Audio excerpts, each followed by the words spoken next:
There once was a man from Wexford town with a heart that couldn't stay, and he never knew his name would grow so big along the way. He left the Slaney's banks behind to find a different life, with a wagon and a working hand to keep away the strife. He pulled away to Wicklow, then through Kildare's open plains, with the rhythm of the horses and the leather of the reins, through the stony fields of Galway and the wilds of County Mayo, where the Atlantic wind is biting and the mountain mist is low. He'd pull in by the river's edge when the moon was rising high, with nothing but the quiet earth and the stars across the sky. The horses hitched behind the wheels, you'd hear them graze the grass in the stillness of the midnight hour as the lonely minutes pass. Before the world was full of noise, the ground was hard and grey.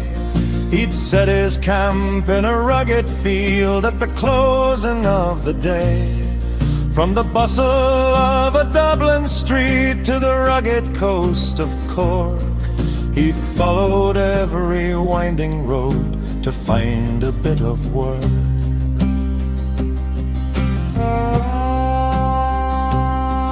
He'd head out to the western hills to find the hardy breed, the Connemara ponies for the power and the speed. He'd get them and he'd break them by the margin of the lane, with the dust upon his waistcoat and the splashing of the rain. Then he'd pull them to the race fairs to trade the stock he'd won. Bet the work of selling horses, well, it wasn't easily done. He had a way to draw them in, a secret he'd employ, to bring the farmers from the town and every village boy. He'd stand within the town square and he'd let the bellows fly. The Uilleann pipes began to wail a wild and lonely cry. The dealers and the beagles, they would gather in a ring to hear the master piper make the silver chanter sing.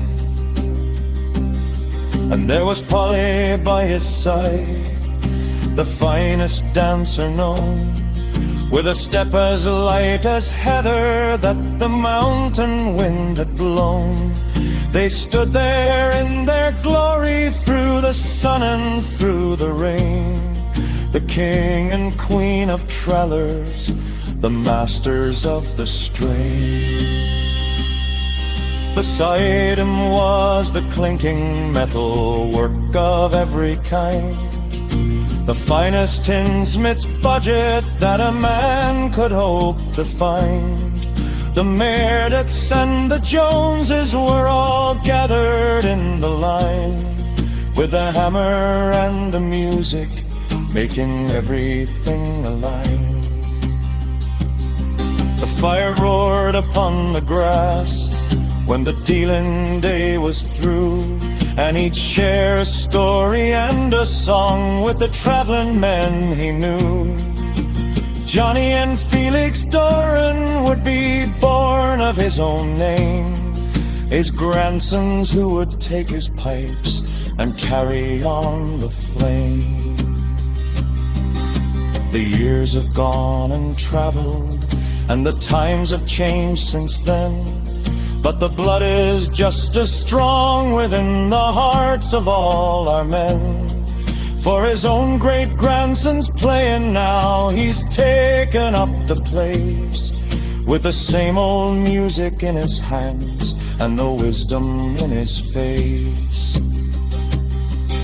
The generation follows on, the line is never through, still doing what the master of the roadside taught to do. The scoff is on the table and the music's in the strain, from the roadside camp in Wicklow to the Donegal rain. So if you're by the fire and you hear the chanter flash, think of my great-great-granddad, the piper they called Cash. He was royalty among us, with his Polly by his side. The legendary John Cash, our people's greatest pride.